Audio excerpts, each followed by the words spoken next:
How you doing, everybody? I I don't know what's going on. I had to restart everything to get the video working. So anyway, all's well that ends well. Haven't had too much time. John Thomas, Az Clayton, how are you? Chinwan, hey, the ranchers here. Everything is well. Um, okie doke. Hey, Patrick. Okie doke. Lots going on today. First of all, um, hey Lee, um, one of the things I've been wondering about, usually in around June, sometime in June, uh, there's this is sort of pre-pandemic. The Grand Prix d'Horology would come out with a list of all of the watches that were participating that year, and so they decided that, well, July 5th is the last day to have entries for the 2021 Grand Prix. So I figured, okay, well, they'll be coming out, they, their scheduling is very strange. So I figured, well, they'll come out a little later in July, maybe a week after the 5th or something like that. But they didn't come out, and they didn't come out. What is it? The date today is the 24th. So they're sort of behind on everything. So I wrote them a couple times and didn't get anything back from them. And so finally I wrote all of them. I mean, there were like all of these people there whose numbers were on the contact. And finally one of them got back to me. So they're not coming out until August 20th. And I thought, whoa, August 20th. And so usually by August 20th is when they have what they used to call the pre-selected, and now they call the nominated. So I think that they're sort of off kilter from the pandemic. And I don't know what the situation is in Geneva or Switzerland as far as sort of getting this new surge that they're experiencing in different places in Europe and in the United States. There are these boneheads who are the anti-vaxxers. They're not getting their shots, and they're coming down with this awful new Delta variety. So these things are really screwing everything up. And so anyway, so the 20th is when I'm going to have it. Now the reason I mention that is that every year we have a contest. We've done this for about the last, I don't know, 4 years, something like that, about 4 years, I think. And everybody takes a shot at guessing which watches will be in the pre-selected or the nominated, which ones will win, and which ones we're going to win a grand prize. We have three prizes on that, three watch prizes. This year, I'm getting a very nice watch that is going to be the first prize, and then some other ones I have that I've accumulated from different reviews and things that I've done of watches. So anyway, looking forward to that. And so without having to hold our breath anymore, that we know that we can sort of crank it up right after the 20th when the pre-selected come out. So anyway, okay, so that's one thing. Hi, Big Sal, Andy Candy, Abdul, hi, Chrono Unique. Okay, good to see you guys. Jonathan, hi, Jonathan. So that's one thing that I wanted to know. So we can get this on the 20th. They start the contest on the 20th. Now the other thing is what I'm calling the Pure Horology project. I call it Pure Horology because we're starting. That's the name of the Facebook page we set up for people who are interested in going on this thing. Hi, Derek. How are you? So let's talk about that and where we are and so forth. And let me give you a sort of a rundown of sort of the progress or where we started and where we are right now. This is the 6911 back, but slightly modified. I took out one of the screws and things. They told me that wasn't going to be there. And then we chopped it up and did a bunch of other stuff to it.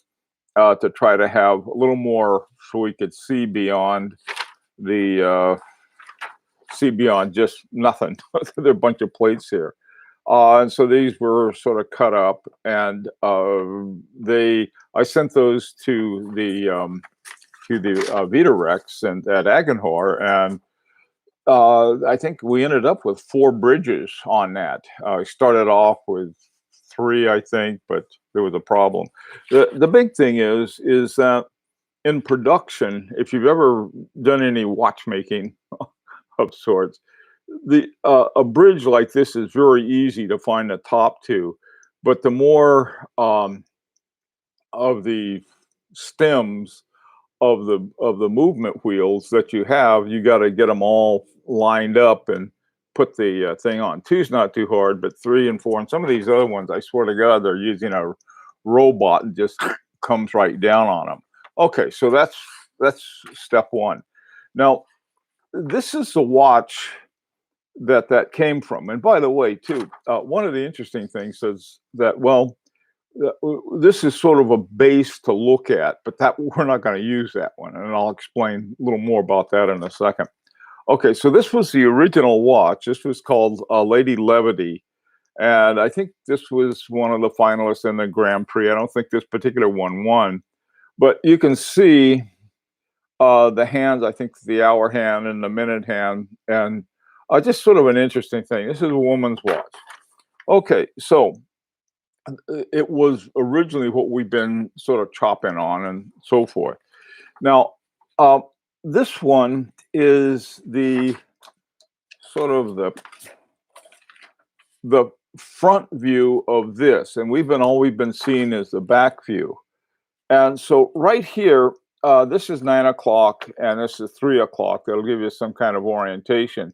It looks probably things sort of seem to get turned around on the video. Okay, so this is 3 o'clock, this is 9 o'clock. And so they said, we had wanted it down here between 7 and 8.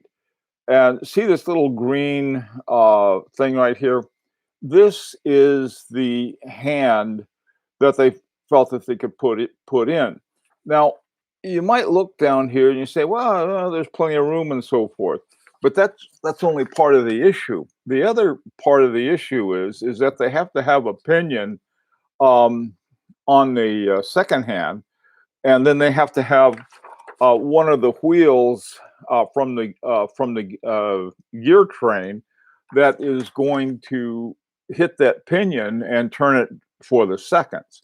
So what they were able to do was to find a position for the existing watch that doesn't have a small seconds that they could put this in at 9 o'clock, even though we wanted it here. And they asked if that's okay. And I said yes. And the reason I said yes is that there's so many, we had talked about this earlier, and so this is what we'd like, but sometimes you can't get what you want, at least for the price we're going to get. The guys are used to dealing with these multi-million-dollar companies, and even though the rancher and a few of the rest of you guys are multi-millionaires, the rest of us aren't. We're just getting by. Okay, hey Everett, how you doing, man? Dominic, hi. Okay, Andrew, good to see you. Okay, be careful. You don't want to go to a bridge too far. Ah, good. I see the rancher wide awake. Oh boy. Okie doke. So now what I did, and this is an idea that you guys can go along with. I put these on, well, let's see, that one was already there. I added these two to the Pure Horology FB page. The Pure Horology FB page is the one that we're using right now, so we can have discussions and so forth about this. So let's hear what you have to say about this so far. I've been yakketing away. Any comments or ideas? And you guys okay with the with this? By the way, too, I was asked about the base plate right here. we wanted a 39 millimeter watch. That's, I don't know. I think this is pretty close to it. I'm not sure. I'm all banged up. It's my yard work is starting. Um, and so this base plate, this can be made a little wider. If or they can have the smaller one. I think it was originally built for a 36 or a 34 millimeter watch. This was, but I'm not sure what it was exactly. But I mean, you say, okay, now this one's exactly for 39 millimeter. Um, I can't say that it is. Let me see. What I was going to take a look at this one. Yeah, I mean, ideally, what we want, what everybody wants, I think, in a watch, is that the when you have the back of it, when you look at the back of it, you want the movement to totally fill it. My Beauvais 1930 is another great example, every square inch, and I think that one was made exactly for uh, the case and a watch were made for each other, so to speak. So, okay. Is there an option for the finish on the base plate? Perlage, Cote de Genève. Oh yeah. Here's the thing. I think I think the best way for us to look at this is sort of do this is saying, okay, we get to the place where okay, here we have a working movement and everything's working, and we got a price on that. Say, okay, this is going to be the price for that. We'll say 4,000 Swiss francs. Okay, and then they say, but there's going to be uh, another charge for finishing because I think that they have people who specialize in finishing do that for them. And so we can say here's level one, level two, level three, and so forth. And but I think that's a better bridge to cross when we get to it because then we'll have a better idea of exactly what the whole thing's going to cost us in the first place. Does that make sense to everybody? If it doesn't, let me know. It's sort of hard to get. This is supposed to be an interactive thing. Remember? Okay, get your types down. By the way, too, open up your if you can open up another window and you if you open up the pure horology page, you can probably get a much better view of this. I'm trying to do it. This is another view. Maybe this looks like yeah, probably to you now. This looks like 3 o'clock. And this looks like right here where this is over at 9 o'clock. I don't know why these things flip things around. I wish they wouldn't, but they do. Okay, hey Patrick, Chrono Unique. Any price range in view? Now, what we started with was the asking. I said, we really could use something between 4 and 4,500 Swiss francs, and they're trying like mad to stay that. And the only way they can do it, I mean, this is something. This is exactly what it's like. Here we've got one of the top watchmakers in the world at Agenor, bar none. And anyone you ask will say that. And we're saying, hey, we'd like something that we can afford, So we can't, but we want this and we want this. You can't. It's sort of like, really. I mean, consider you have sort of this master craftsman and his two sons working on this thing. One in particular, Lauren, I think would be the major guy, but we were talking the other day, and they're checking this thing with Jean-Marc Viderec, which is just amazing. So it's sort of like going to Picasso and say, "Hey, um, Pablo, would you mind making a sketch of me?" Ah, sure. She whipped something out. Okay, and you say, "Well, no, I wanted it done in oils." This, we can't do that. We're getting something that is so good now.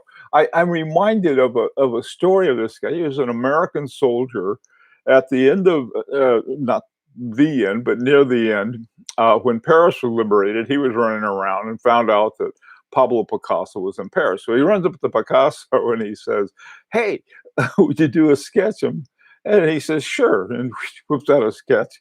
And then he saw him again later, and Picasso said, it wasn't quite right. Let me do another one. So here this guy has these two Picassos, which is worth a fortune. And I think when we look at it that way, what we're trying to do is to have something unique. And these guys are good, but we can't get it from saying, all right, look, we're going to start like Roger Smith does.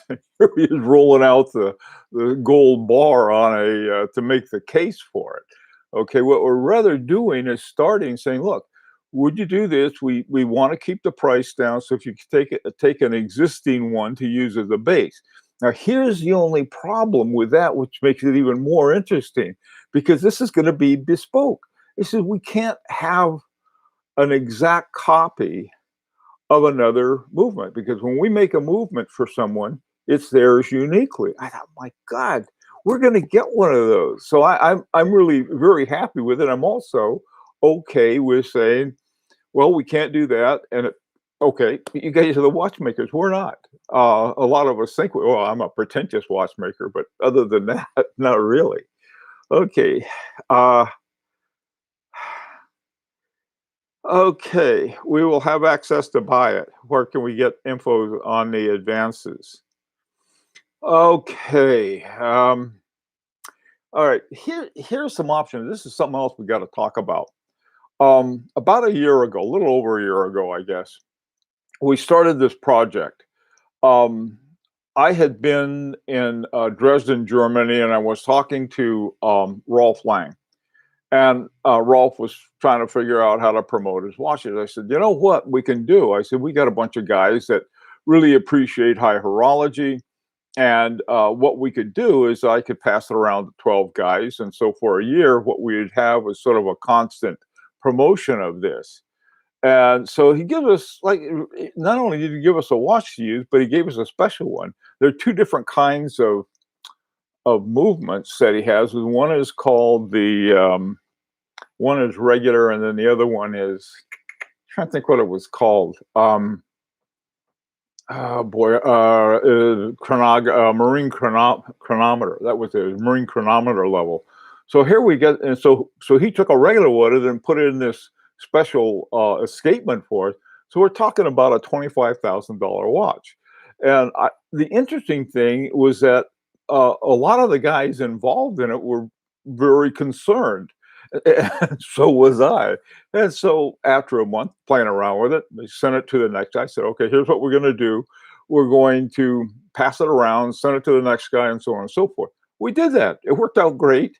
And then near the end of it, somebody else wanted to be involved. So we ended up with 13 guys instead of 12.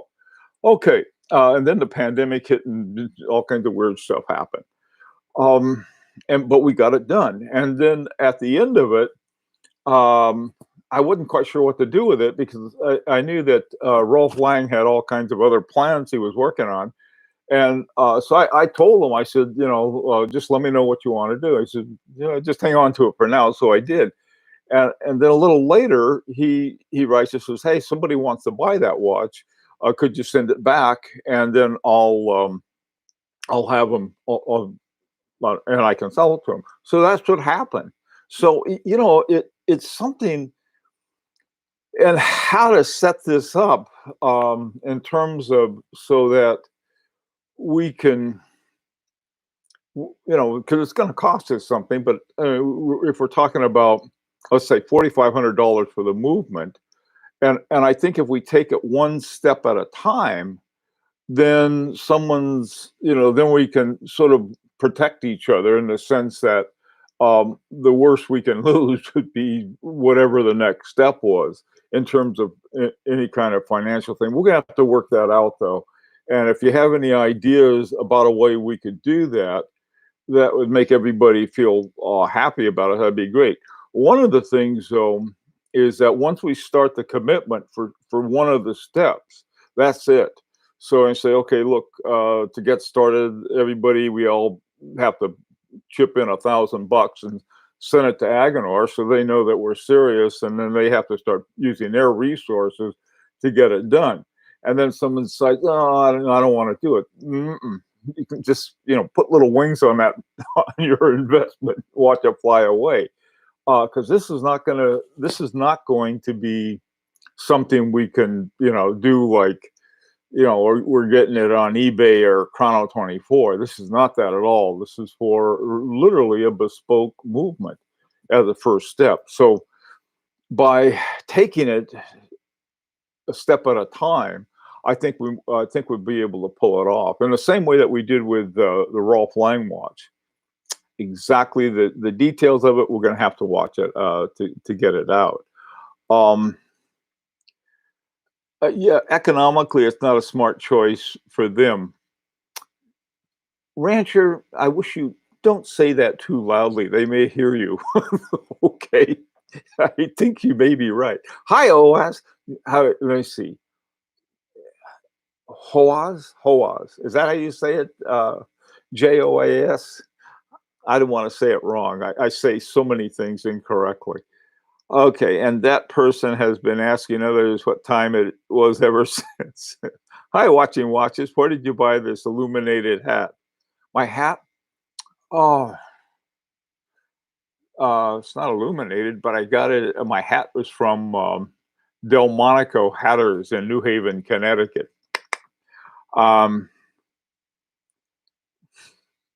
Illuminati hat. Okay, yeah, that's what it is. Things like Remontour out of the question. Yeah, no kidding. They're out of the question. Okay. Hey, John. Go basics. Individual modifications could probably be done in-house later on. Individual modifications, if by in-house you mean in your house, yeah. I don't think in their house. I see. The thing is like I said, this is like going up to Picasso's. Hey, would you give me a sketch? It's like, okay, something like that. I'm really glad though that we can do this, and like I said, we can work out something. But what that's going to be is we're going to need some thought on it and do it right. One thing I was thinking would be that we just individually send money into Agonor. Say, here, wire it in. I don't know if they'd want that or not. I mean, it's one thing to deal with, going through one place. It would also be more expensive because every time you wire money, it's going to cost you something. My bank is not generous along those lines, but I finally figured out how to wire, so I can wire all by myself. I think it's better to have a basic time only with maybe power reserve. No, we're not getting anything. We're getting a basic time only, minutes, hours, and seconds. If they said, well, it'll cost you $50 extra for a power reserve, heck yeah. But they say, well, we'll just have to add a couple more $1,000 to it and redesign the whole thing. We can't do that. So anyway, hey Tim, how you doing? Will the Dow be branded? I hope so, Big Sal. One of the things that we talked about, I don't think I have it right here, but it may be on the, I'll have to look on the Pure Horology site we set up. But there was Metalim, a company called Metalim that makes dials. And they had their, now this is from Philippe Dufour's watch, the Simplicity. And if you look at the bottom, it says Metalim. It doesn't say anything about Philippe Dufour or anything else. It has Metalim, made in Switzerland, something like that. And I was thinking, what I would like to do for this watch, and I hope you guys are with me on this. One of the things when we get a watch, we so many companies, they put the caliber X, Y, and Z on it, and it makes it sound like it's their caliber, or they plaster their name all over the rotor or someplace like that. I don't want to do that. I really don't. What I'd like to have is that on the movement it says Agonor, on the dial it says Metalim, on the case it says Voutilanen and Kalin. And so we got to watch, and because the thing is that we have such good stuff on there. I mean, it's not like, this thing was made at, at wall bangers, in Nepal or something like that. This watch, I think, is something I think I hope that we're all going to have like a really, really good watch in all of the main features, primarily the movement, the case, and the dial and hands. Um, how big sound? Does that sound right to you? I mean, that's my idea. Okay, basic is always good, consistent, and nothing wrong with simple, but they're great watchmakers. Makes you think what you could do. Yeah, Andrew, you're right. What you could do, but this is sort of like um, the whole approach. Yeah, exactly. You're you go into Rembrandt and say, could you have a picture of my hand? This is something. This would be relatively simple, but and that I think this is the first time we've done anything like this. And I think to be successful, I think we should keep it simple. Last time we had all of this thing because I was all into retrogrades and this and that and so forth, and that made it a lot more difficult. I didn't realize how much more difficult. And then the pandemic was so bad it was hard to get anything done, and now we're sort of coming out of it, so it's pretty good. AZ Clayton, yes, keep it simple and remind others who made the component. Yeah, it's not so much reminding them. I know what you're saying, but rather saying, look, this is a quality watch, period. And we don't have to say anything. The watch would speak for itself. Um, there's nothing wrong with that. Watching watches. How you doing? The watch brand should be Fist. Oh, that's how adorable. No, I think what we can have on that is something that huh. Oh, anyway. Okay, any other thoughts on it? Components, branding looks much more classy. Okay. Yeah, and again, it's like it's not like getting a Gucci purse. I've seen these Gucci purses, they got Gucci all over it, like you're a walking billboard. Just, it's just sort of ACH, and we're gonna have our own caliber number too. That'll be cool. I don't know what it is. Anybody have any numbers they like? Uh, Clive Wrangler stole all of his clients' money. Uh, Come on now. Clive's clients don't have any money. Okay, doke. All right. Boy, watching watches. This is boy. I guess the middle school let out early today, huh? Okay, making an excellent simple watch is a challenge on its own. Exactly. That Johannes, that's exactly right. Uh, every imperfections will appear more rather than complicated ones, making every single detail matter. Yes, that's the very good point. That's excellent point. By the way, um, the the whole the, there was something I found. I think I may have mentioned this last time. How are we doing on time? Yikes, we're out of time almost. Okay, one more thing, and I've got to run. I noticed I was looking at a map of where Agenor was. I was looking for something, forgot what it was, but so I found Agenor, and then almost behind Agenor is the FP Journe um, case making. I thought, well, maybe that would be cool too. Having a case that's done that does the same cases that FP Journe has might be cool too. So anyway, that's a thought. Okie doke. Gotta go. Thanks, guys. If you have any other ideas and you're going to be around 4 o'clock New York time, I'll see you then. Otherwise, be safe. And if you haven't got your vaccine yet, get it for God's sakes. Take care.